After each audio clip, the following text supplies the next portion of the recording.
여러분, 교회 생활과 신앙 생활이 같습니까? 관용적으로는 같다고 해도 됩니다. 왜냐하면 교회 다닌다는 말이 신앙생활 한다는 뜻으로 사용되죠. 그러나 엄밀하게 말하면 다릅니다. 교회 다녀도 교인들과 교제하는 게 좋아서 다닐 뿐이고 예수님을 나의 구주로 믿지 않은 경우도 있기 때문입니다. 사실 교회 생활은 외적으로 교회 다니며 교회 활동을 하는 겁니다. 이에 반해서 신앙생활은 내적으로 하나님을 믿으며 삶 전체에서 하나님 뜻대로 사는 겁니다. 그렇다면 교회 생활에서 가장 중요한 것은 뭘까요? 교회 생활에서 가장 중요한 것은 예배입니다. 예배는 하나님께 영광을 돌리고 하나님의 은혜를 입는 가장 대표적인 활동이기 때문입니다. 우리가 코로나 사태로 교회에 모이지 못할 때 가장 걱정하는 것도 성도님들의 예배가 약해질까 봐 걱정하는 겁니다. 예배가 약해지면 신앙도 약해지기 때문입니다. 물론 교회에 나오지 못해도 영상을 통해서 진심으로 예배를 드리면 괜찮습니다. 그러나 우리는 교회에 나오지 않으면 예배를 소홀히 할 위험이 있습니다. 그래서 교회에 나와서 예배를 드리지 못하면 성도님들의 신앙생활에 대해서 염려가 되는 겁니다. 예배는 교회 생활에서 가장 중요한 사역입니다. 그런데 신앙생활에서도 예배가 가장 중요할까요? 신앙생활은 교회에서만 하는 것이 아니고 삶 전체로 하는 겁니다. 그래서 예배가 가장 중요하다고 말하기가 쉽지 않습니다. 실제로 신앙생활에는 예배보다 더 중요한 것이 있습니다. 성경을 보면은 예배보다 더 중요한 것이 있다고 실제로 가르쳐 줍니다. 성경에서는 무엇이 제사보다 더 낫다 그럽니까? 순종이죠. 우리가 잘 아는 말씀입니다. 사무엘상 15장 22절 하반절 말씀입니다. 순종이 제사보다 낫고 듣는 것이 순양의 기름보다 나으니. 또 하나님이 제사를 원하지 않으시고 무엇을 원하신다 그럽니까? 인애를 원하신다 그러죠. 호세아 6장 6절 말씀입니다. 나는 인애를 원하고 제사를 원하지 아니하며 번제보다 하나님을 아는 것을 원하노라. 자, 인애는 사랑입니다. 그리고 사랑은 율법의 완성입니다. 그래서 인애를 원한다고 하는 것은 율법을 잘 지키는 것을 원한다는 뜻입니다. 그러니까 인애는 하나님께 순종하는 것과 같습니다. 그래서 인애를 제사보다 더 원하신다는 말씀은 순종이 제사보다 낫다는 말씀과 거의 같은 뜻입니다. 그리고 호세아 6장 6절은 또 한 가지를 가르쳐주죠. 하나님은 번제보다 하나님을 아는 것을 원하십니다. 그러니까 결국 신앙생활에서 예배보다 더 중요한 것은 하나님 뜻대로 사는 것과 그리고 하나님을 아는 겁니다. 그럼 하나님의 뜻대로 사는 것과 하나님을 아는 것 중에서 어느 게 더 중요할까요? 혹은 어느 게 더 먼저 있어야 될까요? 하나님을 아는 겁니다. 하나님을 알지 못하면은 하나님을 믿을 수 없습니다. 신앙생활 자체가 안 되는 겁니다. 하나님을 모르면은 하나님의 뜻을 알 수도 없고 하나님 뜻대로 살 수도 없습니다. 순종 자체를 할 수 없습니다. 반면에 하나님을 알면은 반드시 하나님 말씀에 순종합니다. 하나님의 권능과 사랑을 알면서도 하나님의 뜻대로 살지 않는다고 하는 것은 불가능합니다. 그래서 하나님을 아는 것과 하나님 뜻대로 사는 것은 원래 분리가 안 됩니다. 하나님을 알면은 반드시 하나님 뜻대로 살기 때문에 분리가 안 됩니다. 그런데도 굳이 이 두 가지의 순서를 따진다면은 하나님을 아는 것이 먼저입니다. 먼저 하나님을 알아야 되는 겁니다. 그래서 신앙생활에서 가장 시급하고 가장 중요한 것은 하나님을 아는 것입니다. 이게 신앙생활의 시작이라고 볼 수 있습니다. 우리는 하나님을 어떤 분으로 아느냐에 따라서 신앙생활이 달라집니다. 하나님을 바로 알면은 바르고 힘찬 신앙생활을 할 수 있습니다. 지금처럼 상황이 어려울수록 우리는 하나님을 더욱 바로 알아야 됩니다.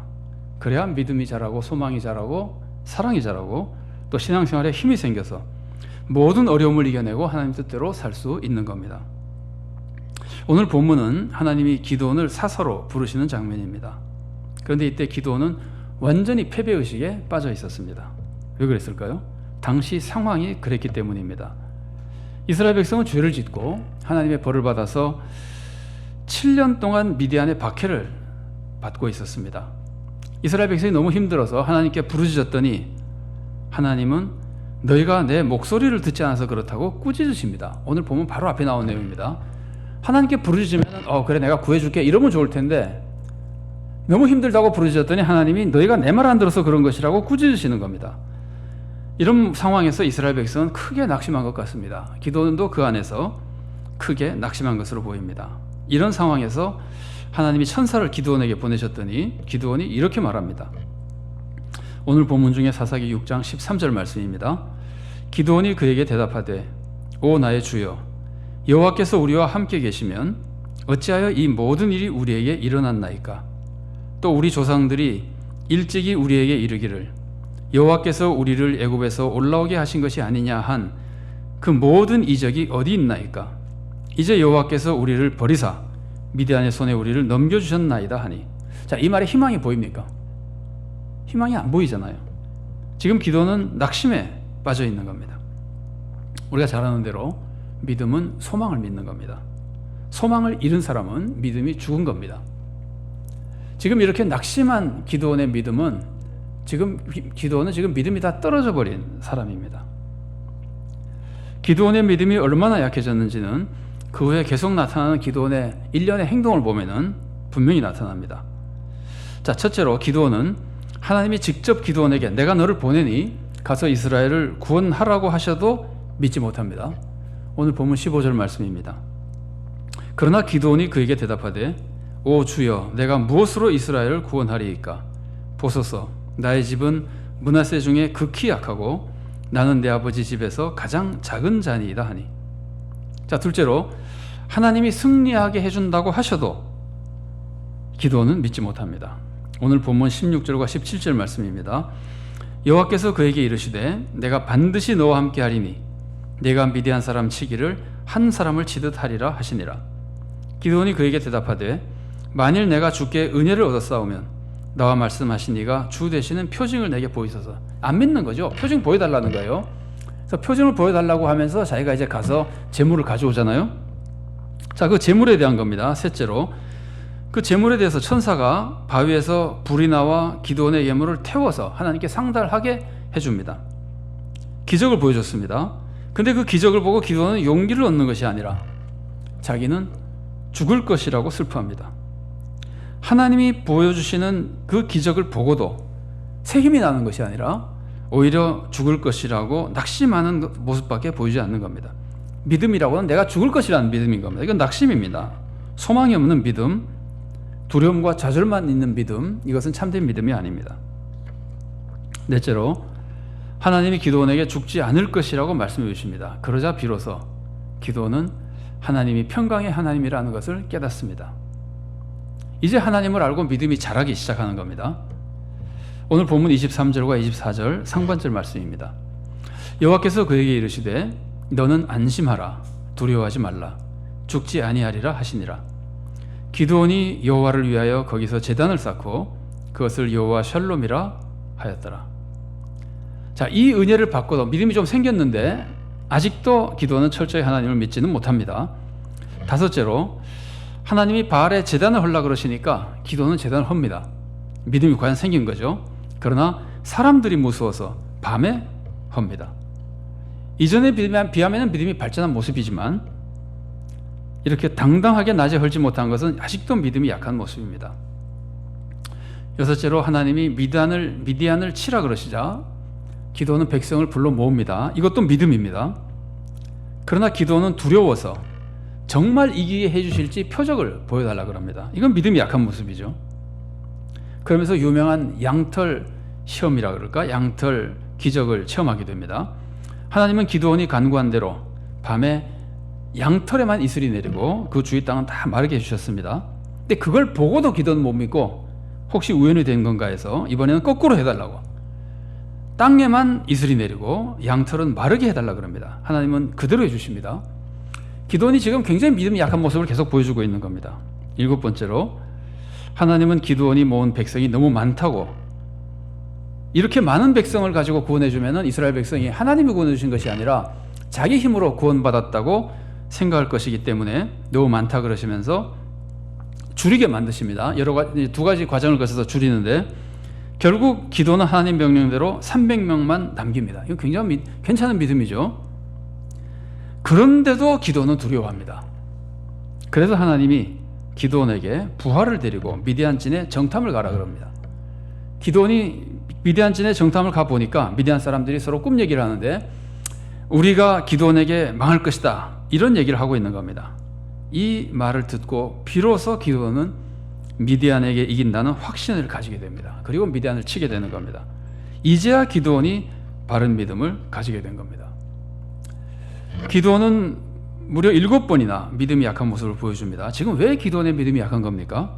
하나님을 몰라서 그런 겁니다. 그래서 하나님은 계속해서 기드온에게 하나님이 어떤 분인지 알려주십니다.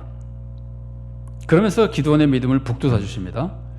그래서 결국 기드온은 하나님을 바로 알게 되고 큰 믿음을 얻게 되고 그래서 하나님의 위대한 사역자가 된 겁니다. 여러분, 기드온의 믿음이 자라나는 모습을 한번 보십시오. 처음에 기드온은 하나님이 이스라엘을 돕지 않으신다고 생각했습니다. 우리가 너무 죄를 많이 지어서 하나님이 우리를 돕지 않으신다고 생각했습니다. 이스라엘이 죄를 짓고 미디안의 종이 되었을 때 회개하고 하나님께 부르짖었는데도 하나님은 백성의 죄를 꾸짖으셨습니다. 그래서 기드온은 하나님의 도움을 받을 수 없다고 우리가 너무 죄인이어서 하나님의 도움을 받을 수 없다고 생각한 겁니다. 하나님의 도움을 받을 수 없다면 무슨 희망이 있겠습니까?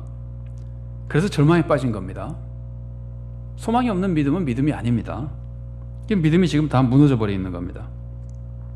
이때 기드온에게 가장 필요한 게 뭐겠습니까? 하나님은 우리를 멸망시키는 분이 아니라는 것을 아는 겁니다. 하나님은 법을 정해놓고 법을 어기는 사람은 다 죽여버리시는 분이 아닙니다. 만일 하나님이 그런 분이라면 우리 중에 누가 살아남을 수 있겠습니까? 아니, 세상에 누가 살아남을 수 있겠습니까? 그런데 기드온은 하나님이 그런 분이라고 생각했습니다. 이게 기드온의 믿음입니다. 우리가 기드온의 믿음이 다 무너졌다 그랬는데 기드온의 믿음이 이런 믿음이기 때문에 죽은 믿음이나 마찬가지인 거예요.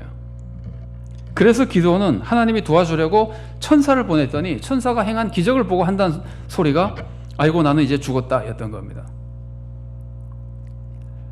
하나님은 기드온이 죽지 않을 것이라고 알려주십니다. 이때 기드온은 비로소 하나님이 평강의 하나님이라는 것을 깨닫게 됩니다.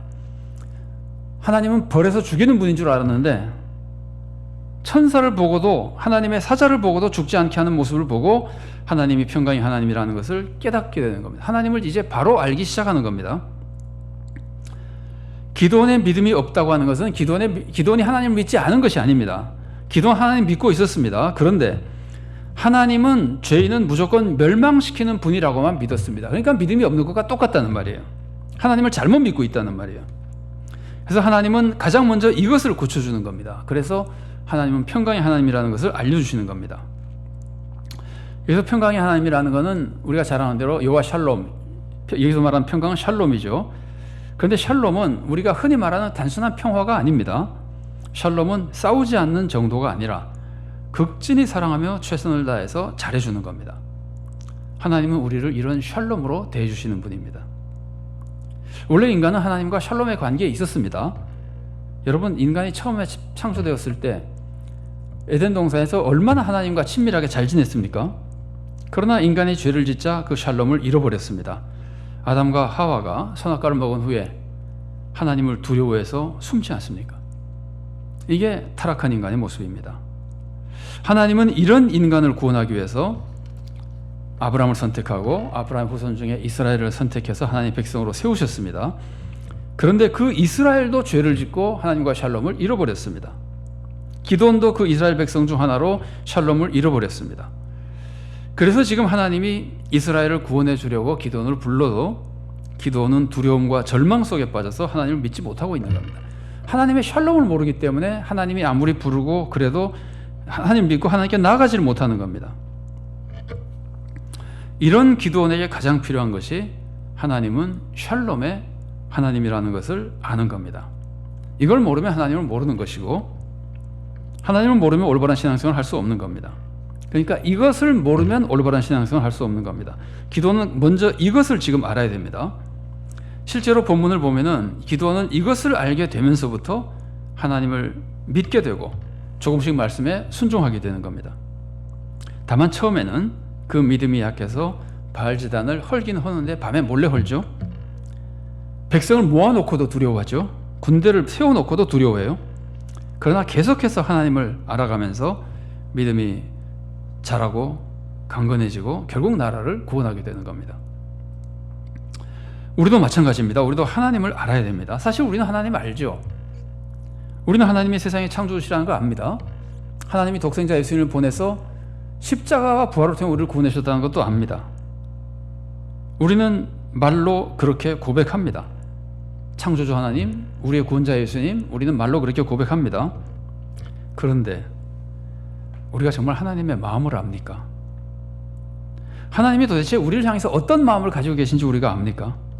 우리는 성경을 통해서 하나님을 압니다. 성경을 읽고 성경 말씀을 배워서 하나님을 압니다. 하지만 우리가 정말 하나님의 마음을 압니까? 여러분, 하나님을 글로 배워서 아는 사람과 정말 하나님의 마음을 아는 사람이 어떻게 다른지 아십니까? 바리새인들은 구약 성경을 달달 외우고 있었습니다. 하나님에 대해서 얼마든지 설교할 수 있었습니다. 그러나 그들은 하나님의 마음을 몰랐습니다. 그래서 안식일 법을 그렇게 잘 알고 안식일에 대해서 그렇게 많은 규정을 만들고 그렇게 안식일을 잘 지킨다고 애썼지만 안식일에 사람의 병도 고치지 못하게 한 겁니다. 성경을 그렇게 많이 알았지만 하나님의 마음을 모르고 있는 겁니다. 하나님에 대해서 그렇게 많이 설명할 수 있는 사람이 하나님의 마음은 모르고 있는 겁니다. 그래서 바리새인들은 이런 말한 겁니다. 율법을 모르는 백성은 저주를 받은 것이다. 요한복음 7장 49절 말씀입니다. 율법을 알지 못하는 이 무리는 저주를 받은 자로다. 바리새인들이 한 말이거든요. 여러분, 이 말이 틀린 말입니까? 이 말 맞는 말입니다. 율법을 모르고 지키지 못하는 사람 저주받은 거 맞습니다. 그런데 백성을 향해서 이런 말을 하는 사람이 하나님 마음을 알고 있는 겁니까? 하나님의 마음이 그런 마음입니까? 한 어머니가 친구에게 자기 아들이 불효자식이라고 하소연했습니다. 나이가 들더니 어머니를 완전히 무시한다는 겁니다. 그러자 친구도 같이 욕을 해줬습니다. 그런 놈은 저주를 받아야 돼. 여러분, 어머니가 그 말을 듣고 뭐라 그러겠습니까? 야, 내 마음을 아는 사람은 너뿐이다. 정말 그 놈은 저주 받았으면 좋겠어. 그러겠습니까? 아닙니다. 어머니는 절대로 그러지 않습니다. 오히려 친구에게 화를 냅니다. 왜 남의 아들을 저주하고 그래? 내가 네 아들 저주하면 좋겠어? 어머니의 마음을 진짜 아는 친구라면 절대 아들을 저주하지 않습니다. 어머니가 아들 때문에 섭섭하기는 해도 어머니의 마음은 절대 아들을 저주하는 마음이 아니기 때문입니다. 아버지가 아들을 꾸짖으면 아들이 아버지와 원수가 됩니까? 왜 아들은 아버지의 꾸중을 들어도 아버지와 원수가 되지 않습니까? 아버지의 마음을 알기 때문입니다. 아버지의 마음이 어떤 마음입니까? 아들을 극진히 사랑하며 오직 아들이 잘 되기를 바라는 마음입니다. 아버지는 그 사랑의 마음 터 위에서, 그 사랑 위에서 칭찬하기도 하고 꾸중하기도 하고 하는 겁니다. 물론 아버지는 부족한 인간이라 아들에게 부당한 벌을 줄 수도 있습니다. 그러나 마음만은 아들을 사랑하는 마음입니다. 하나님은 어떻습니까? 하나님의 마음은 이것보다 훨씬 더 큰 사랑입니다. 더위 하나님은 실수가 없으십니다. 하나님은 절대 부당하게 벌 주시지 않습니다.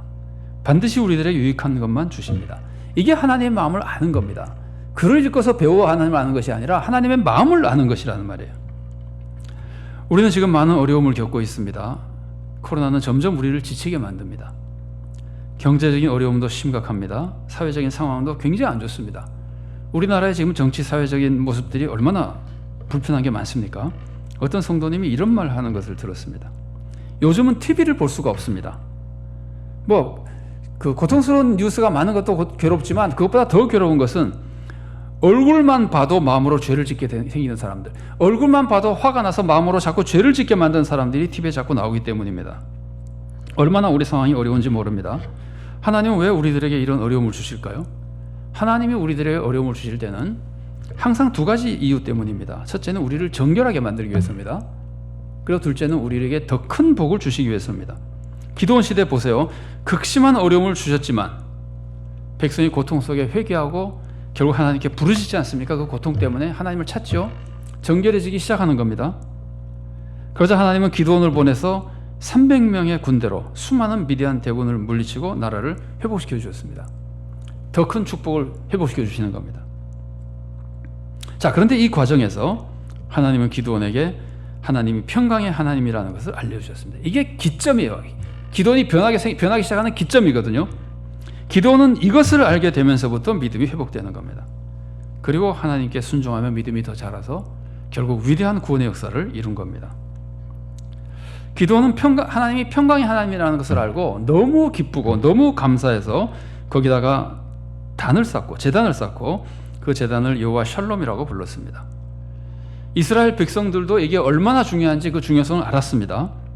그동안 이스라엘 백성은 다 기드온처럼 하나님을 무서운 분이라고 생각했습니다. 하나님께 대해서 별로 소망을 가지지 못했습니다. 그럴 만도 합니다. 이스라엘 백성은 계속 죄짓고 벌받고 그랬잖아요. 그런데 이번에 하나님이 평강의 하나님이라는 것을 알았습니다. 하나님의 진짜 모습은 진노가 아니라 사랑이고 하나님의 진짜 모습은 징계가 아니라 평강과 치유라는 것을 알았습니다. 이건 너무나 중요한 진리였습니다. 그래서 이스라엘 백성은 여호와 샬롬이라는 이 단을 대대로 보존하면서 후손들에게 알려준 겁니다. 오늘 본문 보면 이렇게 돼 있죠. 이 단이 오늘까지 있더라. 오늘까지가 언제일까요? 사사기가 기록될 때까지입니다. 이 말은 사사기가 기록될 때까지 이 단이 있었다는 뜻인데 기드온 시대, 기드온이 이 단을 쌓은 때로부터 사사기가 기록된 시기까지를 대략 보면은 아마 한 600년은 지났을 겁니다. 사사기가 이게 글로 기록될 때.